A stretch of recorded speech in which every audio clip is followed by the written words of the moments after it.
수험생 여러분 안녕하십니까? 오늘부터 그 행정학 강의를 그 입문이 이제 시작됩니다.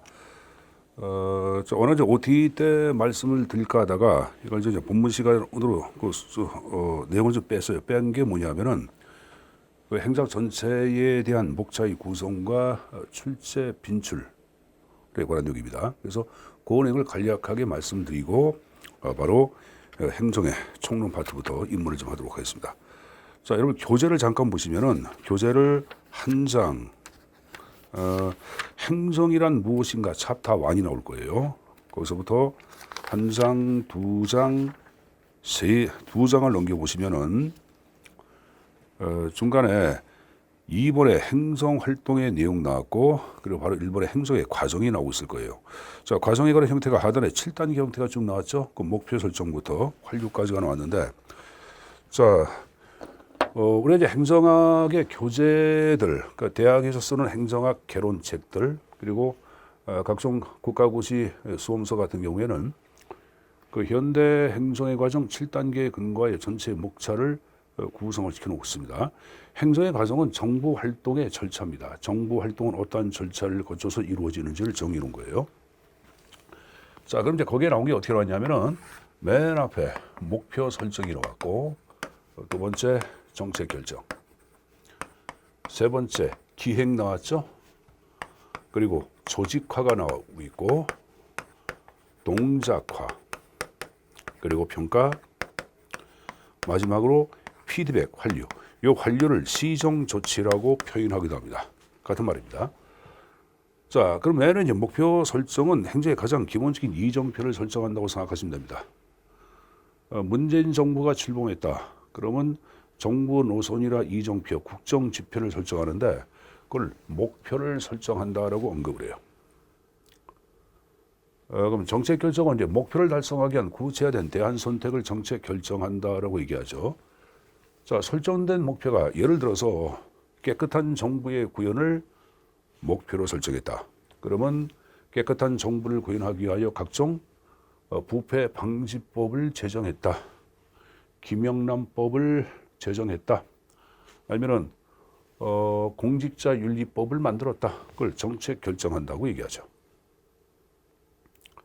자, 기획은 목표나 정책을 달성하기 위한 사전적 준비 과정을 기획이라고 얘기하는데, 자, 행정학에서는 요 세 개를 묶어서 우리는 뭐라 그러냐 하면은 이름을 우리는 정책론이라고 언급을 합니다. 정책론. 그래서 이게 대학 같은 경우에는 행정학과 같은 경우에는 정책학 완투해가지고 보통 2학기 정도에 걸쳐서 수업이 진행되고 있어요. 그다음에 조직화를 얘기할 때는 기획에 근거하여 조직을 만들고 여기에 필요한 인적 자원을 배치하는 활동을 얘기하는데, 이 조직을 만들고 조직 현상을 연구하는 분야, 이걸 보통 우리는 행정조직론이라고 언급을 해요. 행정조직론. 그리고 여기에 필요한 인적 자원을 배치하고 그들의 능력을 개발하고 관리하는 분야, 그걸 사람을 다룬다 하여 이름을 인사행정론이라고 언급을 합니다. 이 행정조직론도 대학에서 한 학기 정도, 그리고 인사행정도 대학에서 한 학기 정도의 커리큘럼으로 설정돼서 수업이 진행이 되고 있죠. 자, 동작화는 현실로 실행하는 걸 얘기하는데, 현실로 실행되기 위해서는 에너지가 필요하고, 정부의 일반적 에너지를 대표하는 것은 여러 가지가 있지만 바로 돈, 머니, 예산을 얘기합니다. 그리고 예산을 다루고 있는 분야, 이름을 써 우리는 재무행정론이라고 얘기하죠.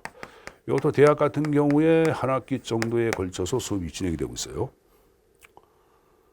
그리고 이제 평가는 동작화가 제대로 실행됐는지를 평가하고 분석하는 걸 얘기하는데, 이런 평가와 환류를 묶어서 우리는 통제와 환류, 아니면 통제와 개혁이라고 표현합니다.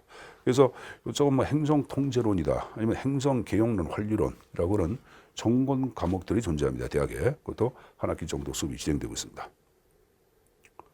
자, 그리고 별도로 이제 지방행정론을 빼서 정리해놓고 있는데, 요 과거의 지방행정론은 요쪽에 조직론의 한 분야에 들어갔죠. 그렇지만은 1990년대부터는 지방행정의 독립성 자체가 강조가 됐고, 왜? 한군 1992년부터 지방자치가 본격적으로 시행이 됩니다. 그래서 대학 같은 경우에도 자치행정학과다, 지방행정학과다는 학과가 존재할 정도로 학문의 독자성이 인정이 되고 있죠. 그래서 별도로 지방행정론을 뽑아서 목차가 하나, 둘, 셋, 넷, 다섯, 여섯 개가 있어요. 자, 근데 그 전에 정리할 게 하나가 더 있는데, 현재 군무원 시험 과목 같은 경우에 일반 행정은 국어가 있고, 그렇죠? 행정법이 있고 행정학이 있어요. 이 학이라고 하는 개념을 얘기할 때는 이거랑 틀리죠. 학은 사이언스 해가지고 과학을 얘기하고, 어떤 학문, 이 과학이 바로 학문을 얘기하는 거고, 어떤 현상이 학문이 되기 위해서는 현상을 바라보는 학자의 논리나 시각이 존재가 돼야 합니다.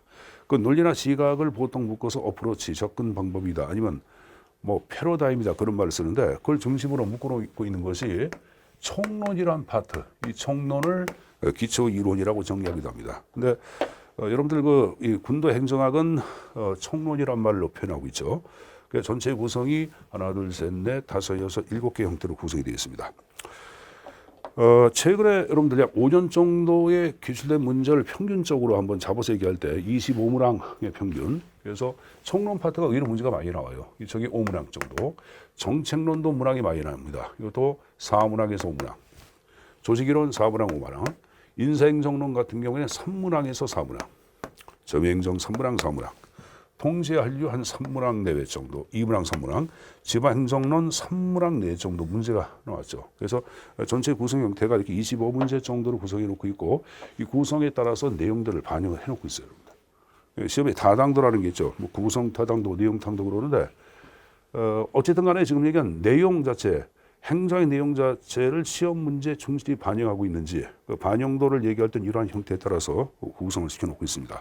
그래서 그 형태에 맞춰서 수업을 진행할 텐데, 자, 이 수업 진행을 이제 말씀드릴게요. 이런 교재의 페이지가 아마 이제 상권하권해서 합해서 한 페이지가 약 900페이지 정도의 분량이 될 거예요. 전체 분량이. 이거를 이제 인강을 토대로 수업을 진행할 때는 이걸 뭐 자세히 하나같이 깨알같이 얘기하기 힘들어요. 그래서 수업은 출제에서 나오는 형태, 빈도가 높은 파트를 중심으로 수업을 진행토록 하겠습니다. 그 두 번째, 수업을 진행할 때 내가 출제 빈출을 A급, B급, C급 얘기할 텐데, A급은 출제 빈도가 60% 이상입니다. B급은 40에서 60, C급은 20, 40. 그럼 A, B, C로 표시가 되는 것만 표시한다 하더라도 25문항 가운데 최소한 얘기하는 거예요. 20문항 정도는 나옵니다. 최소한. 보통 23문항, 25문항 전체가 나온다고는 얘기를 못하겠습니다. 그건 좀 거짓말을 갖고 20문항에서 최소 한 23문항 정도까지도 문제가 나올 테니까 그런 내용을 반복적으로 공부하는 것도 하나의 공부 방법이라고 말씀을 드리도록 하겠습니다. 자, 그럼 먼저 이제 행정학, 여러분들 총론 파트에서 얘기하고 있는 행정이란 무엇인가를 중심으로 수업을 진행하도록 하겠습니다. 챕터 1이에요. 자, 일단은 그 학습 포인트를 보겠는데, 이 학습 포인트가 바로 출제 빈출의 형태와 관련돼서 내용을 정해 놓은 거예요. 그래서 행정의 개념 변천사. 우리가 이 행정 개념은 공간에 따라서, 시대에 따라서 개념의 형태가 바뀝니다. 그래서 어떻게 변화되어 왔는지 그걸 묻는 것 한 문제고. 자, 그 다음에 이제 행정과 경영이 있죠. 그래서 출제에서 굉장히 많이 나온 파트인데, 여기 한 C급은 될 거예요. 그래서 유사점과 차이점을 묻는 문제들, 오늘 양자의 관계를 묻는 것들, 그런 것들이 문제에서 반영되어 왔습니다. 자, 여러분, 행정의 본질 파트부터, 행정의 개념 파트부터 먼저 보겠는데, 자, 이제 교재에서 나오고 있는 개념 정의는 먼저 나오고 있는 것이, 여러분 교재의 그 실질적 의미하고 형식적 의미의 개념이 나오고 있는데, 사실 이거는 행정법에서 다루고 있는 행정의 개념 정의예요. 근데 여러분 교재에서는 이 형태가 먼저 나오고 있으니까 뭐 잠깐 보고 가겠습니다. 자, 실질을 얘기할 때는 입법부의 입법작용, 사법부의 법적 판단 작용과 구분되는 바로 뭐예요? 법을 집행하는 것이 행정이다. 법을 집행하는 것이 행정이다. 이 바로 실질적 의미의 행정을 얘기하고, 자, 형식적 의미 자체를 얘기할 때는, 자, 주체가 누구냐? 공식적인 행정기관. 행정기관의 모든 작용을 형식적 의미의 행정작용이라고 얘기합니다. 이건 사실 행정법에서 문제가 나오기 때문에 구체적인 예 같은 경우에는 행정법을 토대로 공부하는 것이 바람직합니다. 이건 제가 행정학에서는 간략하게 개념만 정의하겠고, 자, 그 다음 정리할 것이 여러분 교재 행성 개념의 다이성이란 말이 나오면서 넓은 의미하고 좁은 의미 두 가지 용어로 나눠서 정리해 놓고 있어요. 요 넓은 의미를 보통 보편성에 근거한 개념정의라 그래요. 자, 이거를 보편성에 근거한 개념정의라 그러고 이 좁은 의미 자체를 특수성에 근거한 개념정의라고 언급을 합니다. 그럼 보편성, 특성자 차이점을 얘기할 때는 보편성, 넓은 의미는 주체를 불문합니다. 여러분 교재 보세요. 교재 맨 앞 페이지 넓은 의미 이렇게 나온 게 주체가 안 나와요. 고도의 합리성을 수반한 협동적인 인간 협동행위 이렇게 나왔죠. 이걸 여러분들 표현할 때 이렇게 얘기합니다. 그러니까 적어놓으세요. 공동의 목표를 달성하기 위한 적어놓으세요. 공동의 목표를 달성하기 위한 인간의 합리적 협동행위. 인간의 합리적 협동행위. 그걸 넓은 의미, 보편적 의미의 행정이다라고 언급을 합니다. 주체가 없죠. 그러니까 넓은 의미는 주체가 정부가 하든 기업이 하든 교회가 하든 학교가 하든 시대고시가 하든 상관없어요. 공동의 목표를 달성하기 위한 인간의 합리적 협동 행위. 이게 바로 넓은 의미예요. 자, 좁은 의미를 얘기할 때는 주체가 명시가 되는데 자, 여러분 교재 어떻게 나왔는지 보겠습니다. 좁은 의미. 물어나서 맨 앞에 주어가 나왔죠. 주어. 바로 뭡니까? 정부 관료제. 정부 관료제의 활동을 좁은 의미라 그러고 이걸 특수성에 근거한 개념정의다라고 언급을 합니다. 그리고 여러분 교재의 거버넌스에 대한 개념 정의를 얘기할 때는 뒤에서 접근 방법 때 말씀드리겠고 그 하단에 일반적 의미의 형태가 쭉 나오고 있어요. 자, 일반적 의미라는 거 보겠습니다. 외우지 마세요. 공익을 목표로 하고 이를 달성하기 위한 공공문제 해결 및 공공서비스의 생산과 분배와 관련된 정부 재반의 활동과 상호작용을 일반적 의미의 행정이다라고 개념을 정해놓고 있어요. 개념 외우지 마세요, 여러분들. 아마 지금 일반적 의미의 개념을 읽어봐도 그냥 야 이게 좀 말이 좀 이상하다. 그렇지만 몇 가지 키워드는 가지고 가세요. 일단은 공익 목표를 달성한다. 그걸 전제가 돼야 되겠죠. 그렇죠? 그리고 하단에 공익을 달성하기 위한 정부의 재반 활동과 상호작용. 이게 줄여서 말씀드리겠습니다. 공익을 달성하기 위한 정부의 재반 활동과 상호작용을 일반적 의미다. 이렇게 좀 정리해서 가지고 가시고 자 이제 중요한 것이 여러분들 교재 그 옆 페이지 보시면 중간에 4번에 행정학 변천에 따른 행정 개념이 나와요. 그 형태를 말씀드리겠는데 사실 출제에서 나왔던 것들은 아까 제가 넓은 의미, 좁은 의미, 이 보편성과 특수성에 근거한 개념적인 이게 출제만 나왔었고 그리고 여러분들 교재 그 지금 얘기한 4번에 행정학 변천에 따른 행정 개념이 있죠. 이게 출제에서 자주 거론되는 파트입니다. 그래서 그 형태를 좀 보도록 하겠습니다. 자, 여러분들 행정의 개념을 우리가 정확하게 이해하기 위해서는 사실 행정학이 등장한 발현지는 미국이에요, 여러분들 미국. 그리고 제가 아마 OT 때 잠깐 얘기했지만 한국 같은 경우에도 60년대 미국에서 미시간 대학하고 올해 미네소타 주립대학에서 공부하신 분들이 국내에 들어와서 대거 행정학과의 선생님이 됐고 이들에 의하여 행정학이 본격적으로 연구가 됐다고 말씀드렸죠.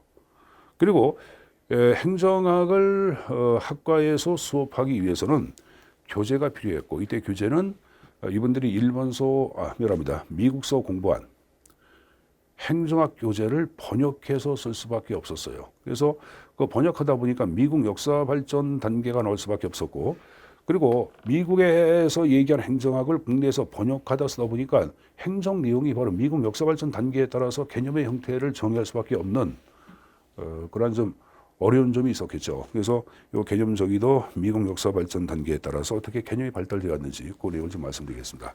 자, 여러분들 여기 좀 개념 정의의 요 형태의 그림이 나오고 있는데 요 그림은 여러분 교재에 안 나와요. 안 나오고 우리 뒤에 인사행정 파트 때 뒤에 한번 나올 거예요. 근데 요것도 여러분들이 화면을 정식해 놓고 한 번 정도는 도표를 한번 그려보세요. 굉장히 도움이 될 거예요. 뒤에서 배울 걸 앞에 당겨서 좀 말씀드리겠습니다. 일단은 1770년부터 1801년도까지는 초대 재무성 장관을 지낸 그 해밀턴 사상이 주창되고 지배했다. 이 해밀턴주의를 일명 우리는 중앙집권 사상이다라고 언급을 하고 나중에 인사행정 때 자세히 말씀드리겠습니다. 그다음에 1801년부터 1829년까지는 미국의 제3대 대통령 제퍼슨 사상이 주창되고 지배했다. 여러분 이 중앙집권 사상이 약 30년 동안 미국사를 지배했다. 각종 문제점을 이야기할까 할까. 이야기하겠죠. 그러한 문제점을 답하기 위하여 지금 얘기한 식으로 제3대 대통령 제퍼슨주의가 등장했다. 그럼 중앙집권에 대항하는 개념은 바로 뭘까? 지방분권이죠. 지방분권 개념 자체가 등장했고 이걸 일명 우리는 제퍼슨 자유주의다라고 언급을 합니다. 그다음에 1829년부터 여러분들 1887년까지 자 여긴 연도가 안 나왔죠. 1887년까지 7대 대통령 잭슨의 사상이 주창되고 지배했다. 요 잭슨주의를 일명 역관주의라고 얘기하는데 자 역관을 영어로 적으면 여기 보세요. 스포일즈란 말이 나왔죠. 스포일즈. 나중에 강론 때 자세히 배웁니다. 이 스포일즈를 얘기할 때는 전쟁에서 승리한 자가 획득한 전리품을 스포일이라고 얘기하고 엽총의 방아쇠를 담가서 사냥감이 노획된 노획물도 역관. 그 역관이 바로 전리품이에요. 그럼 왜 잭슨은 잭슨의 사상을 역관주의라고 얘기했냐?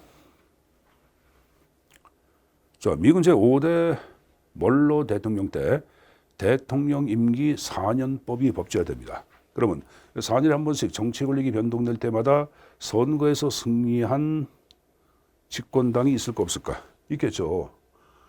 그 집권당한테 요 공직의 임명권을 주자고 얘기한 게 잭슨이에요. 그러면 공직이라는 것은 선거라는 전쟁에서 승리한 집권당의 전리품 역관이라고 할 수가 있다 없다? 있다. 다시 한번 공직은 선거라는 전쟁에서 승리한 집권당의 전리품 역관이라고 할 수 있다. 그래서 이름을 역관주의다라고 언급을 합니다. 그럼 이런 역관주의 여러 가지 장단점 자체가 존재하는데 일단은 이제 문제점에 관한 내용만 간략히 보겠어요. 하나는 공직의 임명권을 집권당이 갖다 보니까 지금 얘기한 공무원 자체는 집권당을 위한 주구, 사냥개 역할을 해버립니다. 이를 토대로 진정한 국민을 위한 위민, 백성을 위한다, 국민을 위한다. 이런 국민을 위한 행정이 될 수 없었죠. 또 하나, 집권당이 공직의 임명권을 갖다 보니까 공금을 유용 또는 횡령해서 집권당의 정치 자금으로 쓰는 사태가 비일비재하게 발생합니다. 즉 행정에 부패가 만연됩니다. 다시 보겠습니다. 위민 행정 확보를 어렵게 했다. 행정에 부패가 만연됐다. 등등등등의 문제점을 야기하죠. 그래서 안 되겠다요. 요 1887년도 프리스턴 대학의 정치학과 교수로 있었던 우드로 윌슨이라는 사람은 행정의 연구라고 하는 아티클 논문을 발표하고 여기서 개념을 최초로 언급을 합니다. 그럼 행정을 뭐라 그랬냐? 이 행정은 정치로부터 영향을 받지 않는 고유하고 독자적인 영역이 있다. 그 영역은 국가 사무를 관리하는 사무의 영역이다라고 언급을 하고 여기에 근거한 최초의 개념 정의가 탄생합니다. 이게 바로 행정관리설이에요. 그럼 행정관리설 개념을 좀 여러분들 좀 세련되게 정리해보자. 행정이란 관리, 국가 사무를 관리하죠. 이 국가 사무를 공공사무라고 표현하는 거예요. 국가 사무, 공공사무를 관리하는 것이 행정이다. 공공관리설. 됐습니까? 정치로부터 행정의 독자성을 확보하기 위하여. 그럼 정치로부터 행정을 분리했다. 이것을 우리는 정치와 행정을 분리하는 것을 이원론이라고 언급을 하죠. 자, 다른 닉네임이 있어요. 이름을 기술적 행정학이라고 표현하기도 합니다. 공공사무를 관리하는 테크닉 기술이다요. 기술적 행정학. 자, 학자는 여러분들 저기 윌슨은 최초로 개념을 제기했고 1887년도에 최초로 개념 제기했다 해가지고 요 1887년을 미국 행정학의 출발점, 탄생으로 파악하기도 하고 두 번째, 요 윌슨을 미국 행정학의 아버지라고 언급을 하죠. 다시 한번 요 1887년을 미국 행정학의 출발점으로 파악하고 있다. 그리고 이 우드로 윌슨을 미국 행정학의 아버지라고 얘기합니다. 자, 행정학의 학자들을 묻는 문제 가끔 나옵니다. 나오는데 보통 여러분들 행정학 개론책에 나오고 있는 학자가 한 80명 정도가 나올 거예요. 한번 씌워보니까 80명 정도 되는데 그 가운데 출제에 나오는 사람들은 한 15명 정도로 합치게 돼요. 근데 15명 가운데 10명 정도가 요 앞에 총론 파트에서 집중적으로 나옵니다. 그래서 뭐 학자를 외우기 힘들겠지만은 제가 얘기하는 몇 사람 정도는 머릿속에 입력을 해주시고 그런 사람들 중심으로 문제에서 나오고 있습니다. 그러니까 다 외우지 마시고 요 정도는 여러분들 머릿속에 좀 외우자 하는 사람들 정도만 정리해서 가져가실 필요가 있겠죠. 윌슨은 무조건 외울 수밖에 없어요. 왜? 미국 행정학의 아버지 아니야. 그러니까 외워야 되겠고. 그 다음에 이쪽에 엘리 화이트라는 사람이 나오는데 화이트. 여러분 교재에도 화이트가 나올 거예요. 화이트가. 이 화이트가 왜 중요하냐면은 요 행정학 인문 있죠. 요 행정학 인문을 1926년도에 책을 발간하는데 이 책은 최초의 행정학 교과서예요. 자, 여러분들 교재에다가 적어놓으세요. 행정학 인문 최초 행정학 교과서 화이트 기출 문제입니다. 행정학 문제는 객관식 문제에서 연결형 문제라는 게 있어. 학자하고 그들의 저서를 연관시키는 문제. 그 연결형 문제 형태에 따라서 문제가 나오기도 합니다. 그래서 화이트 정도로 외워서 가지고 가시고 행정을 여기서 사람과 물자의 관리로 파악하고 있다. 자, 제가 이 행정관리서는 뭐라 했어요? 역관주의의 폐해를 극복하기 위한 개념 정의로 만들어진 것, 지금 얘기하는 행정관리설이라고 얘기했을 거예요.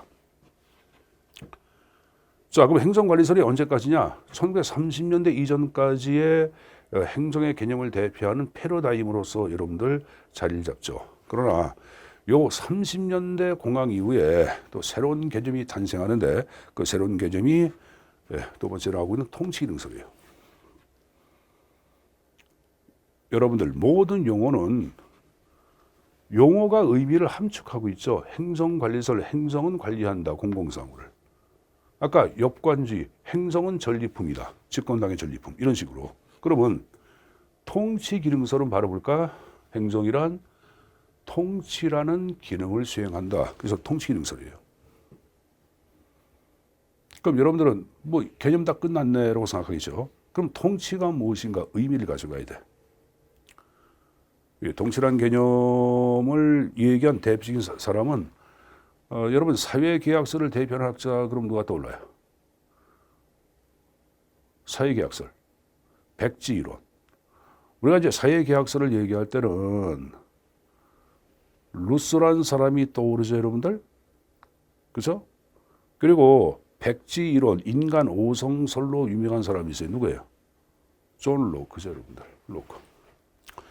로크라는 사람은 여러분들 통치를 뭐라 그랬냐면은 입법 활동과 집행 활동이라 그랬어요. 여기에 근거해 최초의 이권 분립을 얘기하죠. 이권 분립. 입법권과 집행권 두 가지 유형으로 나눠서 언급을 해요. 그럼 여러분들 여기 보자. 통치란 기능을 수행했다. 통치는 입법 활동과 집행 활동. 그 말을 바꿔보자 그러면요. 입법 활동을 뭐라 그러냐? 정책 결정이라고 얘기합니다. 정책 결정은 목표를 달성하기 위한 대안 선택인데 이 대안 선택에서 가장 일반적인 것이 두 가지예요. 하나는 입법 활동하고 또 하나 의결 활동을 얘기합니다. 의결 활동. 그래서 지금 얘기한 입법 활동이 일반적으로 정책 결정을 대표한다고 보시면 되겠죠. 그 법을 제정하는 정책 결정. 정책은 보통 법의 형태로 표현되겠죠. 그 법 정책을 집행하는 기능을 수행한다. 통치기능설. 자, 이런 닉네임이 있습니다. 기능적 행정학이라는 닉네임이 있고. 자, 그럼 행정은 입법 활동은 어디서 하는 거예요? 국회에서 하고. 국회의원을 보통 정치한다고 그러죠. 그러면 행정 자체를 정치하고 일맥상통한 개념으로 이해했다. 그래서 정치행정 일원론이 지배했다라고 언급을 합니다. 학자는 보지 마시고 여러분 30년대 그러면 경제 대공황이 떠오를 게야. 대공황 이후에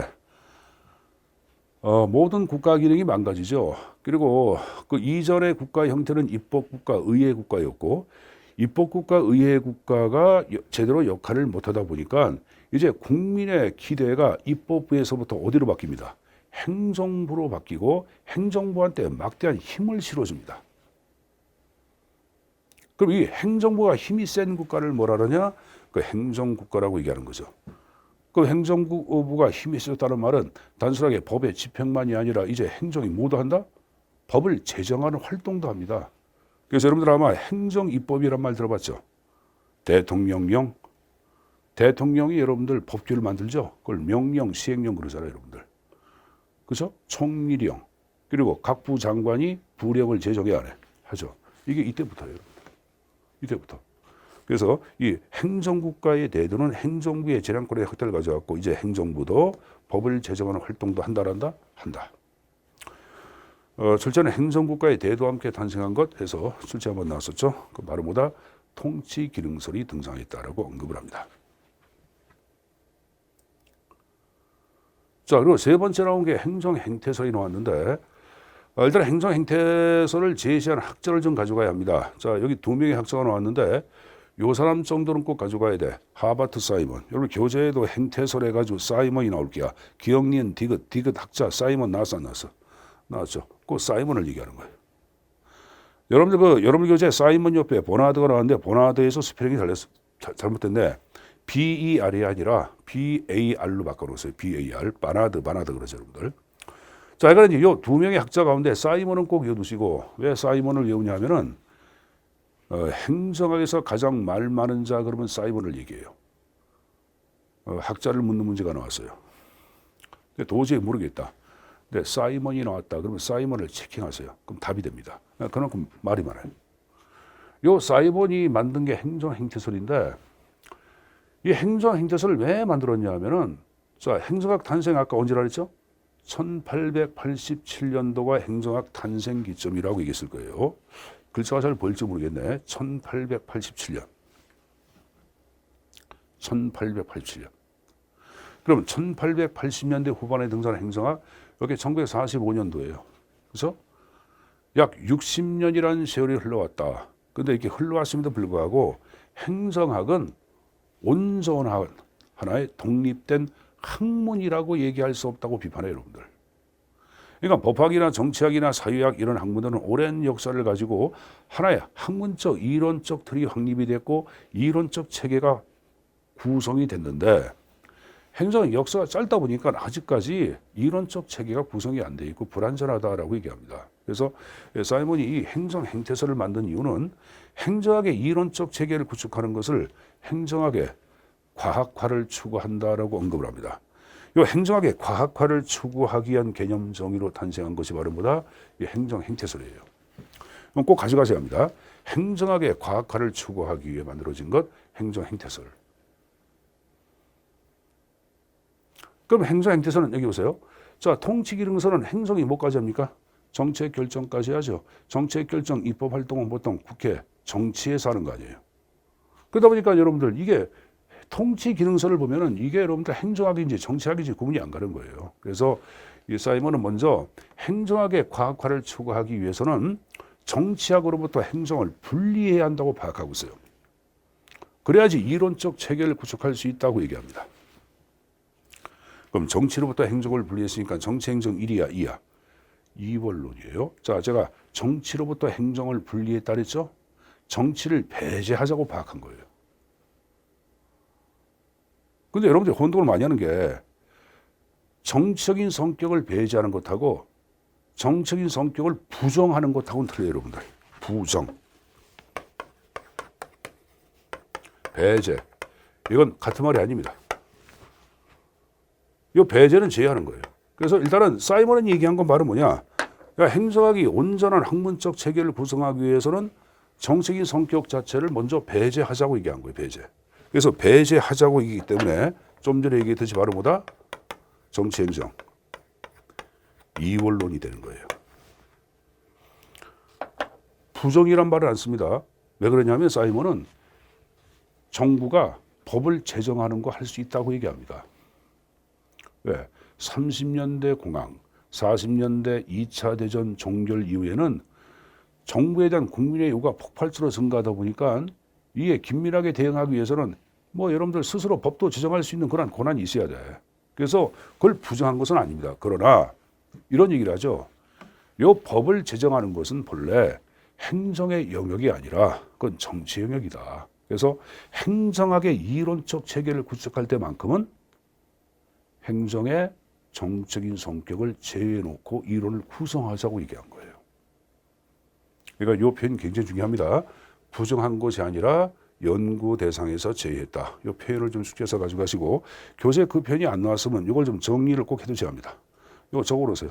출제에 자주 나오는 파트고 이 파트가 나올 때는 10명 가운데 6명 정도가 틀리는 지분입니다. 그러니까 이 교재에다가 교재 여러분 행정 행태설에다가 정리를 해놓으세요. 아마 요게 이 표현이 앞에 안 나왔으면 뒤에 또 행태론적 접근이 나올 텐데 아마 그쪽에서 나올 거야. 그러니까 일단은 정리해서 가져가시고 자 하여간에 정치행정 이원론 얘기했고 과학화를 추가하기 위한 것 사이먼 얘기했습니다. 자 그럼 60년대 이후에 등장한 거 이제 발전 기능설 자체가 등장하는데 자 60년대 전후부터는 행성학 연구의 입장이 여러분들 선진국이라고는 미국 사회로부터 개발도상국가의 연구의 초점이 바뀝니다.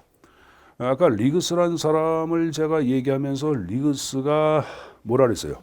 60년대 초반에 한국을 직접 방문했다고 얘기해서 그랬어요. 했죠, 여러분들. 그래서 미국의 학자들은 60년대부터 개도국의 행정현상 자체를 규명하기 위한 각종 여러분들 이론들을 만들어내는데 그걸 몽땅 묶어서 발전 행정론이라고 얘기합니다. 뒤에서 학습을 해. 그리고 이러한 발전 행정론 자체의 근거한 개념 정의가 바로 발전 기능설을 얘기하는 거예요. 그럼 여기 보자. 이건 학문의 연구가 공간적으로 이동됐다. 어디로? 개발도상국가로 이동됐다.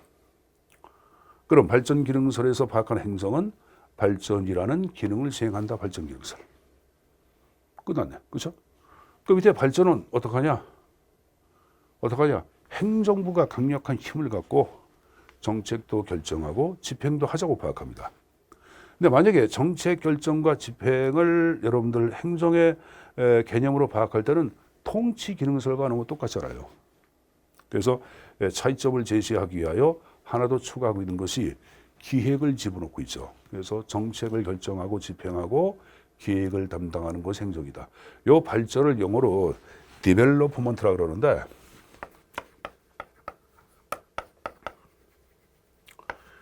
이걸 우리가 번역할 때 개발로도 번역을 하죠. 근데 이것을 여기 이제 학자 보면은 에스만이라는 사람이 나와. 에스만, 엑스맨의 동생이야. 에스만은 발전을 일명 플랜드, 체인지 이렇게 파악하고 있어요. 계획에 근거한 변화, 계획된 변화, 계획에 근거한 변화. 그래서 여러분 지금 얘기한 식으로 변화는 변화인데 그냥 변화가 아니라 계획. 그래서 뭐 한국을 중심으로 한 개발도상 국가는 1960년대부터 경제, 사회 개발, 5개년 계획, 7개년 계획, 3개년 계획 이때부터 여러분 추진한 거예요. 발전 행정론의 근거예요. 그래서 기획을 담당한다. 그거 보시면 되겠고. 하여간에 이 발전 기능설은 행정부가 주도가 돼서 정책 결정, 입법 활동하기 때문에 행정이 정치를 한다. 행정의 영역에 정치를 집어넣고 있죠. 정치 행정 1원론입니다.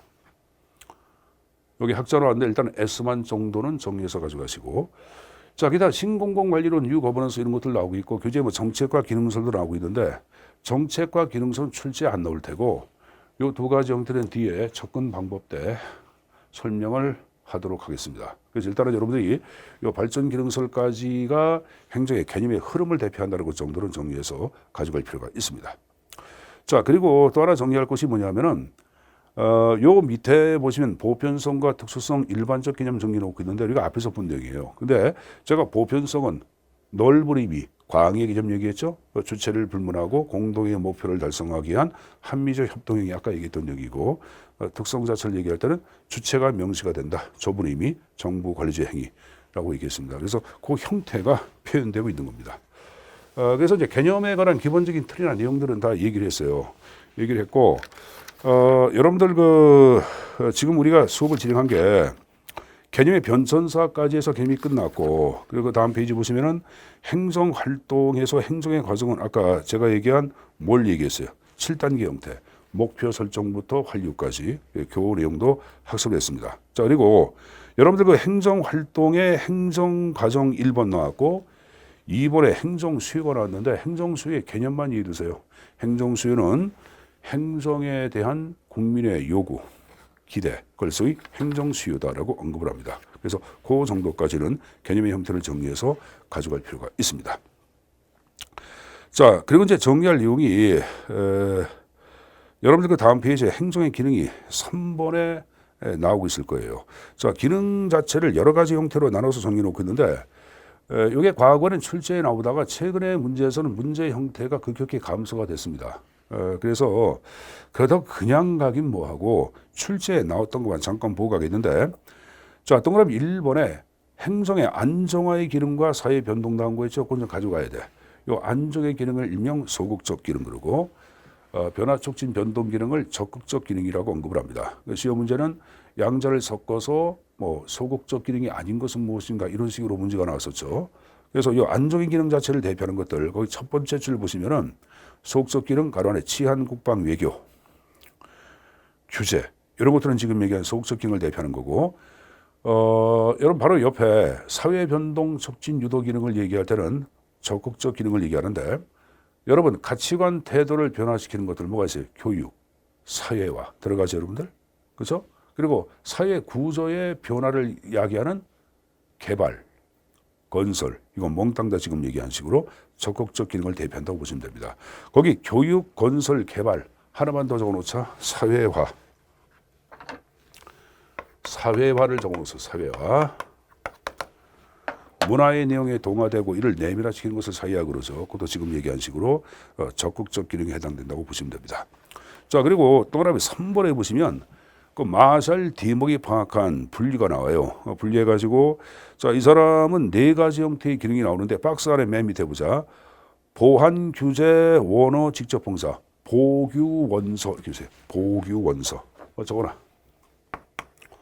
보규, 원서 이런 식으로.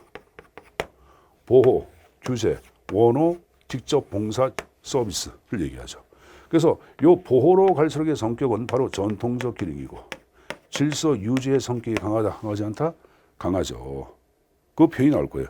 고전적 기능이고, 그다음에 권력적 성격 강하고, 소극적 기능이고. 일로 갈수록 바로 뭐다? 현대적 기능을 얘기한다. 그래서 질서보다는 변화 촉진 기능이고, 고전보다 아까 현대 얘기했죠?